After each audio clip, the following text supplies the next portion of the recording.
Hello बच्चों, तो शुरू हो जाइए। आज के इस वीडियो में हम आपको बताने वाले हैं प्रश्नावली 1.1 को बहुत ही अच्छे तरीके से। तो चलिए शुरू करते हैं बिना किसी टाइम वेस्ट के साथ। सबसे पहले बच्चों का निम्नलिखित संख्याओं का एचसीएफ ज्ञात करने के लिए यूक्लिड विभाजन एल्गोरिथम का प्रयोग हमको करना है। तो हमने यहाँ पे लिख दिया 135 और 225 का यूक्लिड विभाजन एल्गोरिथम का प्रयोग। यूक्लिड विभाजन परिमेय द्वारा सबसे पहले हम क्या करेंगे, 135 और 225 का क्या लेंगे, एचसीएफ लेंगे। ठीक, यानी कि एक मर्तों में जाएगा 135 इकन्ने 135, यानी कि 0, यानी कि 9 3, यानी कि 12 में से अगर 9 को हम 12 में से अगर 3 को माइनस करेंगे तो हमारा 9 बचेगा। ठीक, उसके बाद यहाँ पे हमारा 1 बचेगा, यानी कि 190। अब हम क्या करेंगे, 135 इंटू 1 प्लस 90, यानी में से 1 से माइनस चलेगा, यहाँ पे 0 हो जाएगा, तो हमारा 90 बचेगा। अब हम क्या करेंगे, इंटू 1 प्लस 90, और 90 और 135 मिलेंगे। ठीक, 135 बराबर 90, यानी कि 90 से 135 में भाग करेंगे तो 90 दूना, यानी कि 1 मर्द हो जाएगा, 90 करने 90। ठीक, तो ये हमारे यहाँ पे हो जाएगा 5। ठीक, यहाँ पे बचेगा 4, तो हमारा 90 इंटू 1 प्लस 45। अब 45 और 90 को जो हम भाग कर देंगे, 45 दूना 90, यानी कि हमारा 0 आ गया। ये प्रक्रिया बच्चों तब तक करते रहेंगे एचसीएफ जब तक कि हमारा 0 ना आ जाए। तो 45 इंटू 1 प्लस 45, अब हम 45 और 90 करेंगे, यानी कि 45 बराबर 90 इंटू 2 प्लस 0, यानी कि इनमें हम जो सबसे बड़ी संख्या होगी वही हमारा एचसीएफ हो जाए। अतः हम कह सकते हैं, अतः 135 और बच्चों 225, 135 और 225 का जो एचसीएफ होगा बच्चों, एचसीएफ बराबर कितना हो जाएगा, 45। अब हम अपने बच्चों दूसरे क्वेश्चन पे आते हैं, यानी कि वो 196 और 38 220 को। बच्चों अब हम अपने दूसरे क्वेश्चन को करने वाले हैं, यानी कि 38 220 और 196 का हमको क्या करना है, एल्गोरिथम परिमेय द्वारा एचसीएफ निकालना है। तो 38 220 और 196, सबसे पहले इसमें से भाग करेंगे तो एक मर्तबा में जाएगा, 196 करने में 196, यहाँ से हम 0 को उतारेंगे, यहाँ से 2 हो जाएगा, यहाँ से 12 में से 6 गया 6, यहाँ पे बचेगा बच्चों 7, यानी कि 17 में से 9 गया, यानी कि यहाँ पे बचेगा 8, यहाँ पे बचेगा 2, 2 में से 1 गया 1, यानी कि 18 6 9 2 आएगा। अब बच्चों इसमें हम अनुमान लगाते हैं कि ये 9 मर्तों में चला जाएगा, यानी कि 196, यानी कि बचते 9, 9 छक्का 54 का 4, हाथ में 4, हाथ में 5, 9 9 81, 5 86 के 6, हाथ में 8, 9 इकने 9, यानी कि 8 8 16 170, यानी कि 64 17 64, यानी कि ये 9 मर्तों में चला है, तो हमारा आएगा 17 6 4। तो ये हमारा आ जाएगा यहाँ पे 0, 12 में कि 4 गया, यहाँ पे 8 आएगा, यहाँ पे बच्चों 0, यानी कि 12 में से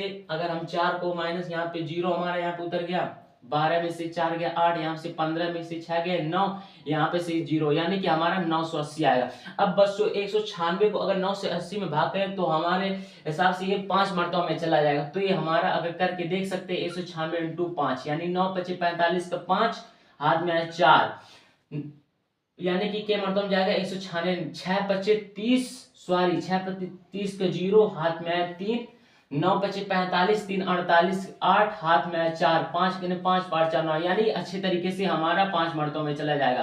तो बच्चों हमारा एक ही बार में ये हो गया, यानी कि 196 इंटू 195 प्लस 0। मैंने क्या कहा कि इनमें जो सबसे बड़ा होगा वही एचसीएफ हो जाएगा। अतः हम कह सकते हैं इसका, यानी कि 38 220 और 196 का जो एचसीएफ होगा बच्चों, एचसीएफ जो होगा वो कितना होगा, 196 होगा। तो उम्मीद करता हूं समझ में आ गया होगा बच्चों। अब हम अपने तीसरे क्वेश्चन यानी कि सी नंबर को करने वाले हैं, तो मैं इसको फटाफट मिटा देता हूं और अपने तीसरे क्वेश्चन को अच्छे तरीके से करते हैं। तो बच्चों जो हमारा तीसरा क्वेश्चन दिया हुआ है वो है 867 और 225, यानी कि 867 बराबर 225, यानी कि हम क्या करेंगे, 225 को 68 में भाग करेंगे, यानी कि ये हमारा कितने मर्तबा चाहिए, लगभग हमारा बच्चों 3 मर्तबा में ये अच्छे तरीके से चला जाएगा।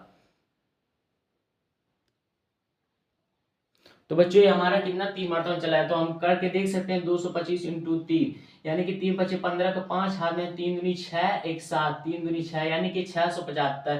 तो हमारा 3 मरतबा चला यानी कि 675। यहाँ पे 2 आएगा ठीक। 16 में से 7 गया 7 3 10 यानी कि 6 3 9 और बचेगा यहाँ पे बचा 7 7 में से यानी कि 192।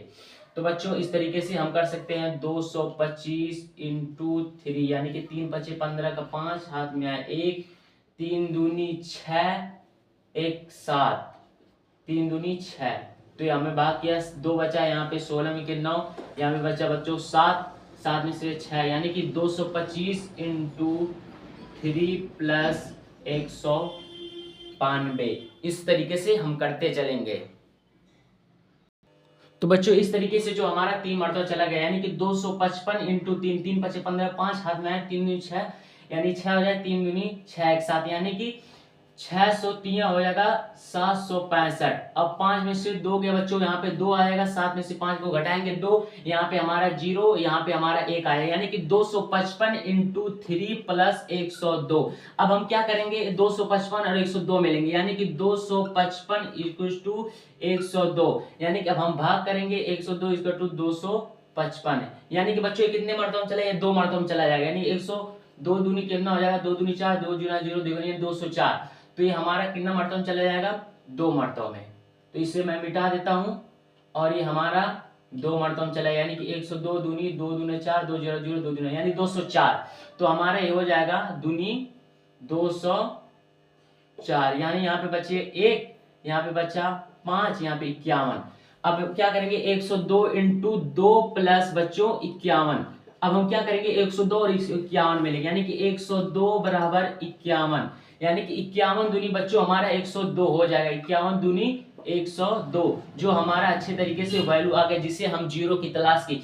ये प्रक्रिया तब तक करते रहेंगे जब तक कि हमारा जीरो ना आ जाए यानी 51 इंटू 2 प्लस 0। मैंने बच्चों बताया इनमें जो सबसे बड़ी संख्या होगी वही इसका एचसीएफ हो जाएगा। अतः हम कह सकते हैं अतः 867 और 225 का बच्चों जो एचसीएफ होगा बच्चों वो हमारा 51 होगा। तो उम्मीद करता हूं आपको अच्छे तरीके से समझ में तीनों क्वेश्चन आ गए होंगे बच्चों। मैं आपको बता दूं आज जो हमारा प्रश्नावली 1.1 है ये 2 भाग में करेंगे यानी कि 2 वीडियो में। तो आपको ये अच्छे तरीके से अब अपने दूसरे क्वेश्चन पे आते हैं बच्चों। जो हमारा दूसरा क्वेश्चन ये कह रहा है दर्शाई कि कोई धनात्मक पूर्णांक 6q + 1 6q + 3 6q + 5 के रूप का होता है। तो बच्चों हम आसान तरीके से पहले कहेंगे माना a एक विषम पूर्णांक है जहां बच्चों b बराबर जो होगा वो 6 होगा यानी कि हमारा जो r का मान होगा बच्चों 0 6 से कम 0 1 2 3 4 5। अब बच्चों हम क्या करेंगे एल्गोरिथम परिमेय करेंगे यानी कि यूक्लिड का जो परिमेय है बच्चों यूक्लिड का परिमेय उसके अनुसार करेंगे a बराबर BQ प्लस बच्चों r। अब हम क्या करेंगे पहले स्टेप में क्या करेंगे a बराबर पहले हम 0 लेंगे यानी कि b का मान हमारा बच्चों 6 दिया हुआ q का मान जो हमारा दिया वो नहीं दिया हुआ और r का मान जो हमारा यहाँ पे 0 दिया यानी कि ये हमारा हो जाएगा a बराबर BQ a बराबर हमारा ये हो जाएगा 6q। बच्चों आपको पता है 6q क्या है ये सम है। अब इसी तरीके से हम दूसरे स्टेप को करेंगे a बराबर b का मान हमारा 6 दिया हुआ है q प्लस r का मान जो दूसरे स्टेप में जो है वो 1 दिया हुआ यानी कि ये हमारा सम हो गया और ये विषम यानी कि सम प्लस और ये विषम। बच्चों सम और विषम हमारे मिलके बन जाएंगे विषम। अब हम अपने तीसरे क्वेश्चन को करते हैं। तीसरा क्वेश्चन a बराबर यानी तीसरा स्टेप a बराबर 6q + 2 यानी कि हमारा सम हो गया और ये प्लस सम हो गया यानी कि सम मिलके हमारे बच्चों सम हो जाएंगे। अब अपने चौथे पे आते हैं। चौथा हमारा क्या करें a बराबर b का जो हमारा मान दिया हुआ बच्चों 6 दिया हुआ है 6q।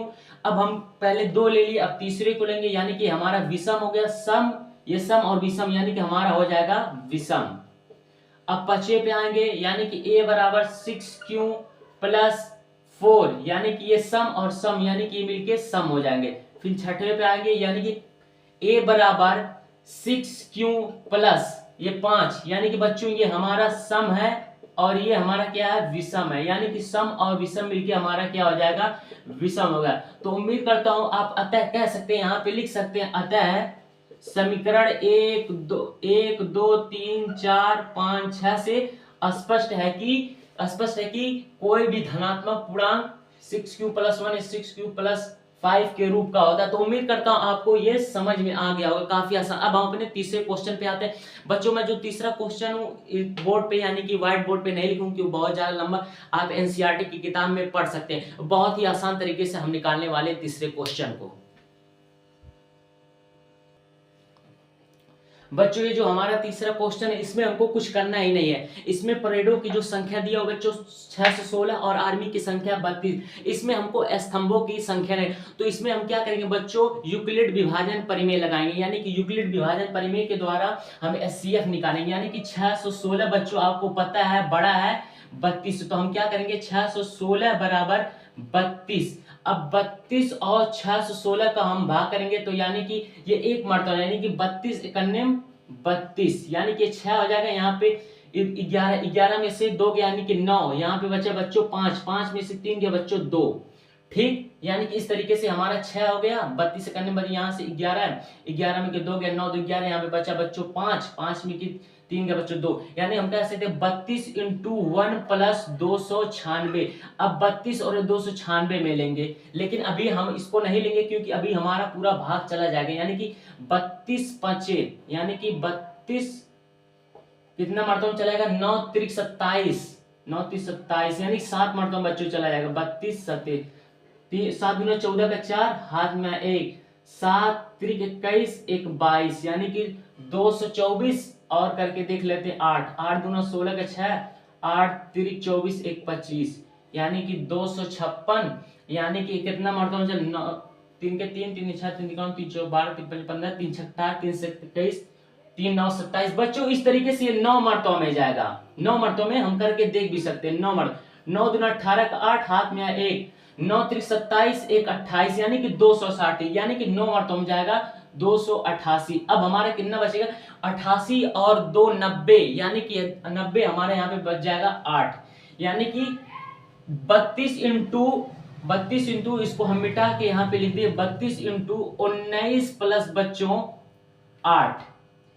लेकिन इस प्रक्रिया इसमें नहीं होगी और ये हमारा जो है पूरा का पूरा बच्चों कट जाएगा, पूरा का पूरा कट जाएगा। अब क्या होगा, ये 32, यानी कि 8 चौको 32।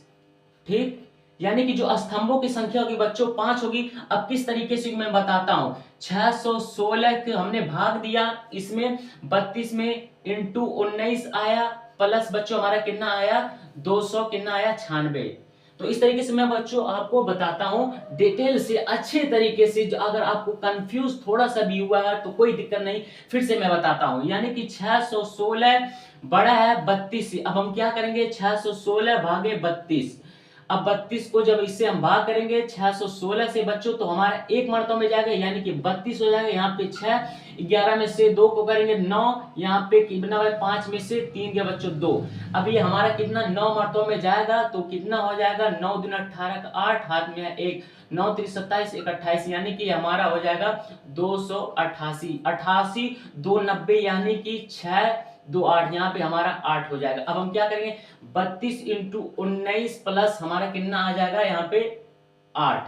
अब 32 और 8 मिलेंगे बच्चों, यानी कि 32 बराबर 8, यानी कि 8 भागे 32 करेंगे, 8 चौको 32, यानी कि इंटू 4 प्लस 0। मैंने बोला ये प्रक्रिया तब तक करेंगे जब तक कि 0 ना आ जाए, तो हमारा 0 आ गए। बच्चों हमने आपको बताया कि इनमें देखिए, इनमें जो सबसे बड़ी संख्या होगी वही एचसीएफ हो जाएगी। तो बच्चों 616 और 32 जो हमारे आर्मी थे, जो परेड करने वाले थे, उनमें स्तंभों की जो संख्या हुई, स्तंभों की बच्चों संख्या, जो पोल की संख्या हुई वो 8 हुई, वो 8 हुई। तो उम्मीद करता हूं आपको अच्छे तरीके से समझ में आ गया होगा बच्चों। ये अगर इसमें कुछ थोड़ी सी गलती हो तो माफ कीजिए, क्योंकि आज हम थोड़ी सी जल्द में पढ़ा रहे थे, लेकिन जो हमारा कल का वीडियो होगा बहुत ही ज्यादा इंटरेस्टिंग और खास होने वाला है। तो ये वीडियो जो हमारा आज का है, ये मैंने 3 क्वेश्चन बताया और कल जो हम पूरे क्वेश्चन को कंप्लीट किया और हमारी पर्सनालिटी कंप्लीट। तो बच्चों आज के दिन पढ़ाई करते रहें और हमेशा ऑल द बेस्ट।